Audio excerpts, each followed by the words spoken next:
Hello అండి. ఎలా ఉన్నారు? చాలా డేస్ అయిందండి మీతో ఇలా మాట్లాడి. చాలా మిస్ అయ్యాను కూడా. నాకు ఊరెళ్ళినప్పుడు అస్సలు పాసిబుల్ అవ్వలేదు. ఇలా వాయిస్ ఇస్తూ, ఎడిట్ చేస్తూ అప్‌లోడ్ చేయడానికి. అందుకని చెప్పి చాలా లేట్ అయిపోయింది. యాక్చువల్‌గా ఒక 4, 5 డేస్ అని ఎళ్ళాను కానీ, ఒక 15 డేస్ వరకి నేను ఫంక్షన్స్ అని అనుకోకుండా అలా ఫంక్షన్స్ అటెండ్ అయ్యాను. ఇంకా 15 డేస్ వరకు అక్కడే ఉన్నాననమాట ఊర్లో. ఇంకా వచ్చాక కూడా కొంచెం హెల్త్ కూడా బాలేదు. బయట ఎండగా ఉంది గదా! ఇంకా మెయిన్‌గా నేను మిస్ అయిందైతే ఈ ప్లాంట్స్‌ని. చాలా మిస్ అయ్యాను. బట్ మా హస్బెండ్ అయితే చూసుకున్నారు ప్లాంట్స్‌ని. ఇంకెక్కడికెళ్ళొచ్చినా ఇంట్లోకొస్తే ఆ హాయే వేరు కదండీ! ఇంటికొచ్చాకైతే హమ్మయ్య! అనిపిచ్చింది.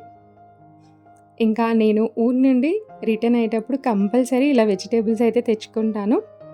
అక్కడ పొలాల పక్కనే పెట్టుకొని అమ్ముతారనమాట. అప్పటికప్పుడు ఫ్రెష్‌గా తీసుకొచ్చి. ఇంకిక్కడైతే నేను కొంచెం తోటకూర తీసుకొచ్చాను. ఇదైతే ఒక 20 రూపీస్‌ది. బట్ ఎక్కువ క్వాంటిటీయే వచ్చింది. ఈ సమ్మర్‌లో అయితే ఇలాంటి ఆకుకూరల్ని మనము ఫ్రిడ్జ్‌లో స్టోర్ చేసినా కూడా ఎక్కువ రోజులు తాజాగా ఉండవు కదండీ! అందుకని లిమిటెడ్‌గా కూరగాయలని తీసుకొనొచ్చి స్టోర్ చేసుకొని ఎప్పటికప్పుడు వండుకోవడం అయితే బెటర్ అనిపిస్తుంది ఈ సమ్మర్‌లో మెయిన్‌గా.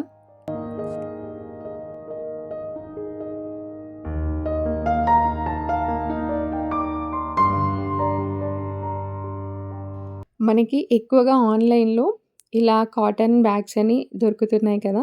సో, అలా అయినా స్టోర్ చేసుకోవచ్చండి. చాలా ఫ్రెష్‌గా ఉంటాయి కాటన్ బ్యాగ్స్‌లో కూడా వెజిటబుల్స్. లేదు అంటే మన ఇంట్లోనే కాటన్‌వి పల్చటివి ఏవైనా క్లాత్స్ ఉంటాయి గదా!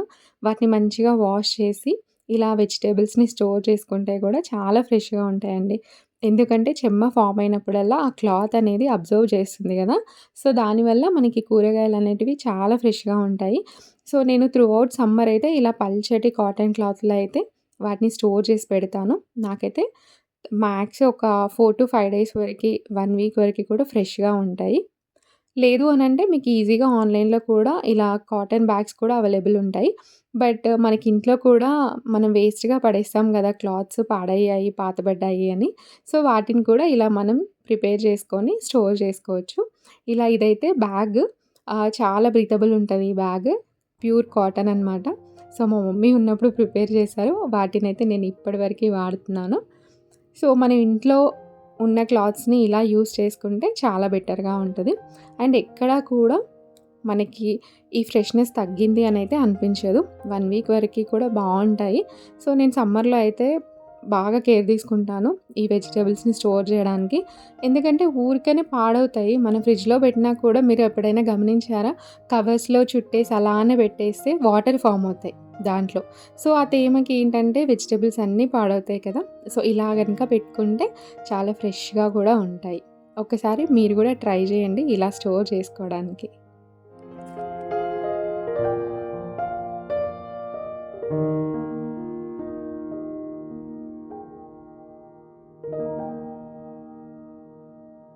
ఈ వీడియో కంటిన్యూషన్‌లోనే నేనెక్కడెక్కడికెళ్ళాను, ఏమేం ఫంక్షన్స్ అటెండ్ అయ్యాను అనేది మీకు చూపిస్తాను. సో, తప్పకుండా చూడండి. అండ్ ఇంకా ఊరెళ్ళి వచ్చినంక ఇక్కడ నేను ఏమేమైతే తెచ్చుకున్నానో ఊరు నుంచి అవన్నీ తీసి పెడుతున్నాను. ఇదైతే పండు మిరమనమాట. మనం డైరెక్ట్‌గా తాలింపు పెట్టేసుకొని తినేయొచ్చు. మా పెద్దమ్మ వాళ్ళ పెరట్లో మిరప తోట వేశారు. సో, నాకు చట్నీ చేసిచ్చిందనమాట. కానీ ఆయిల్ అయితే ఎక్కడ లీక్ అవ్వలేదు. అంత పర్ఫెక్ట్‌గా ప్యాక్ చేసింది తను. ఇంకిదైతే పల్లికాయ. సో, దీన్ని మనం ఒలుచుకొని పల్లీలు తీసి పెట్టుకోవడమే. ఇది ఆల్మోస్ట్ ఒక 5 కేజెస్ ఉండొచ్చు. ఇంకా నా కోసం అక్కడే కొని కొంచెం క్లీన్ చేసి ఇచ్చారనమాట. ఇంకా డే 1 మా పెద్దమ్మ వాళ్ళ ఇంట్లో.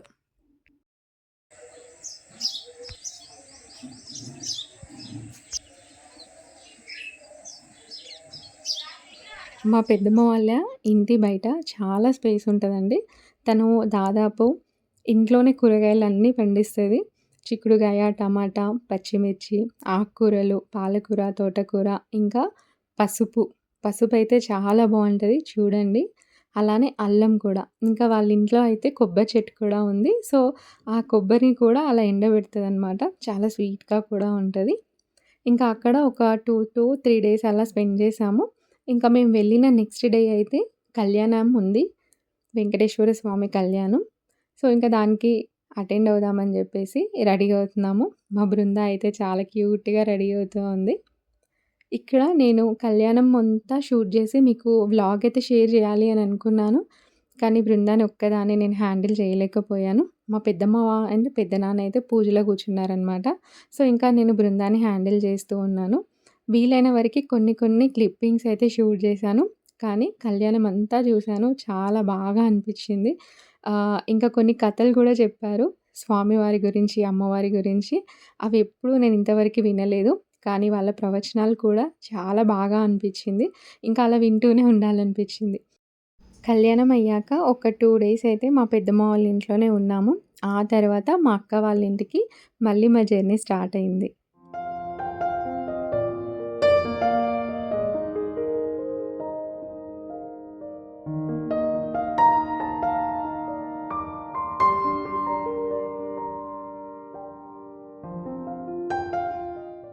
మా అక్క వాళ్ళ ఇంటి చుట్టూ కూడా పొలాలుంటాయి. చాలా ప్రశాంతంగా అనిపిస్తుంది. నేను సెవెంత్ మంత్ ప్రెగ్నెంట్ ఉన్నప్పుడు మా అక్క వాళ్ళ ఇంటికి తీసుకెళ్లారు. అప్పుడు కూడా నేను అక్కడ బయట కూర్చునేదాన్ని మార్నింగ్ అవర్స్‌లో. చాలా ప్రశాంతంగా అనిపిచ్చేది. ఇంకా ఇక్కడ వచ్చి రాగానే మా బృంద అల్లరైతే స్టార్ట్ చేసింది. ఇంకా దాని తర్వాత మేము అదే రోజు ఆహ్, మా పాపకి అంటే మా అక్క వాళ్ళ కూతురనమాట. నాకు వరుసకి బిడ్డ అవుతుంది. తనకి ఓడిబియ్యం పోస్తారు అని చెప్పారు. అందుకే ఇక్కడికొచ్చాము. ఇంకా ఆ రోజు ఈవినింగ్ కొంచెం రెస్ట్ తీసుకొని ఈవినింగ్ అయితే స్టార్ట్ చేసాం. ఇలా లడ్డు కట్టడం. సో, సారె పెడతాం కదా మనం. సో, దానికైతే లడ్డూలైతే ప్రిపేర్ చేస్తున్నాము. ఇక్కడ నేను, మా పెద్దమ్మ చేస్తున్నాము. ఈ రెసిపీ అయితే నేను షార్ట్స్‌లో పోస్ట్ చేస్తానండి. పర్ఫెక్ట్ బూందీ లడ్డు మనకి ఈజీగా చేసుకోవచ్చు. దాని కొలతలు గూడా నేను మీకు షేర్ చేస్తాను షార్ట్స్‌లో తప్పకుండా చూడండి. ఇంక ఇక్కడైతే ఆల్మోస్ట్ నైట్ అయ్యింది. మేము అన్ని లడ్డూలన్నీ కట్టేసరికి పాపం మోస్ట్ ఆఫ్ ది అంటే ఎక్కువ కష్టపడిందైతే మా పెద్దమ్మే. పాకం పట్టడము, బూందీ తీయడము, కొట్టడము. సో, నా వంతు హెల్ప్ నేను గూడా చేశాను. అండ్ మా పాప కూడా కట్టింది లడ్డు. అండ్ పాపం మా అక్క వేరే మిగతా వర్క్స్ చేసుకుంటూ ఉంది. ఇదైతే నెక్స్ట్ డే అండి. నేనెప్పటినుండో మెట్టెలు చేయించుకోవాలి అని అనుకున్నాను. సో, ఇక్కడ హైదరాబాద్‌లో అయితే నాకు కుదరలేదు. అక్క వాళ్ళ ఇంటికైతే చక్కగా వాళ్ళే వచ్చి మన సైజ్ తీసుకొనెళ్ళి చేయించుకొని తీసుకొస్తారు.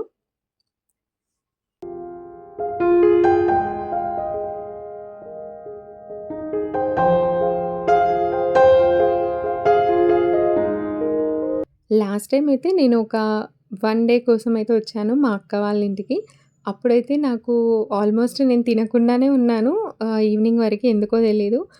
అన్‌ఎక్స్‌పెక్టెడ్‌గా అలా అయిపోయింది. అయితే మట్టెలు చేయించుకోవాలి అనైతే అస్సలు గుర్తుపోలేదు నాకు. మళ్ళీ మా అక్క అన్న తర్వాత గుర్తొచ్చింది కానీ అప్పటికి మేము రిటర్న్ అయ్యే టైం అయింది. సో, ఇంకా ఈసారైతే వచ్చావు గదా! చేయించుకో ఇక్కడ అని మా అక్క వాళ్ళన్నారు. సో, అందుకే ఇంక ఇక్కడే చేయించుకున్నాననమాట. అదే సిటీలో అయితే మనం వెళ్ళాలి, మళ్ళీ చేయించుకోవాలి. ఒక 2, 3 అవర్స్ వెయిట్ జేయాలి. ఇంకా బృందాతో నాకైతే కష్టం అనిపిచ్చి నేనెళ్ళలేదు. బట్ అన్‌ఎక్స్‌పెక్టెడ్‌గా ఈరోజైతే ఇక్కడ నేను జేయించుకున్నాను. నాకు చాలా హ్యాపీ అనిపిచ్చింది. బట్ ఈ హ్యాపీ ఒకేషన్‌లో కొద్దిగా అమ్మనైతే మిస్ అయ్యాను.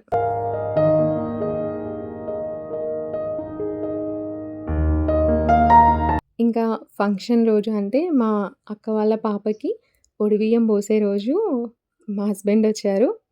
బృంద అయితే ఆల్మోస్ట్ ఇది ఫస్ట్ టైమ్ ఒక 1-10 డేస్ ఆహ్, మా హస్బెండ్‌ని వదిలి ఉండడం అనమాట.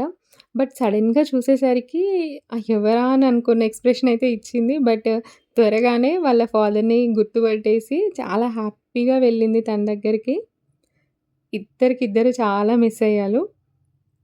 దాదాపు ఆ డే అంతా ఇంకా వాళ్ళ డ్యాడీ దగ్గరే ఉంది. నాకు కొద్దిగా టైం దొరికిందనమాట. అంటే ఇంకా ఒడిబియ్యం ఫంక్షన్ గదా! సో, అవన్నీ చూసుకోవడానికి.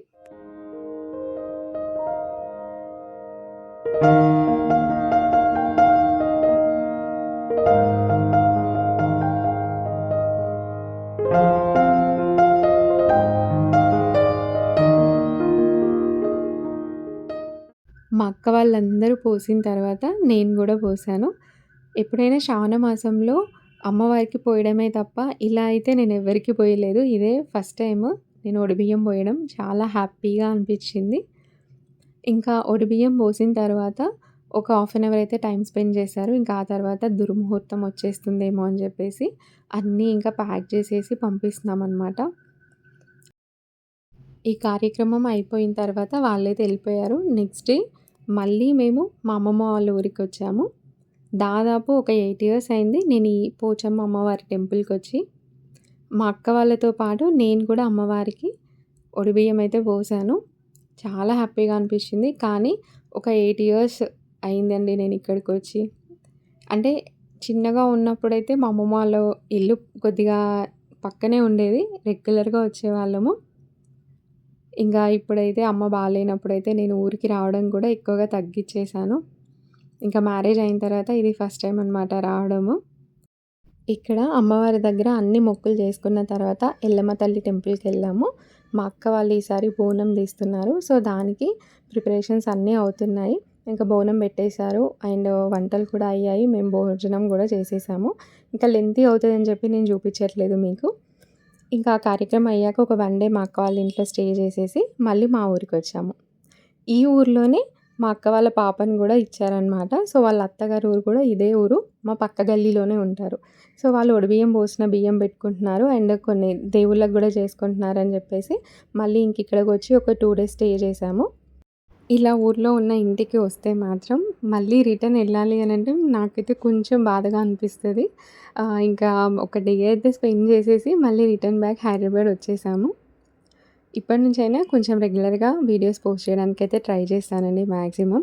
ఈ వీడియో గనుక మీకు నచ్చితే తప్పకుండా లైక్ చేయండి, షేర్ చేయండి. కొత్తగా చూస్తున్న వాళ్ళైతే నా వీడియోస్ మీకు నచ్చితే సబ్స్క్రైబ్ చేసుకొని మన ఫ్యామిలీలో ఒక మెంబర్ అవ్వండి. మళ్ళీ నెక్స్ట్ వీడియోలో కలుద్దాం. బాయ్ అండి. Take care.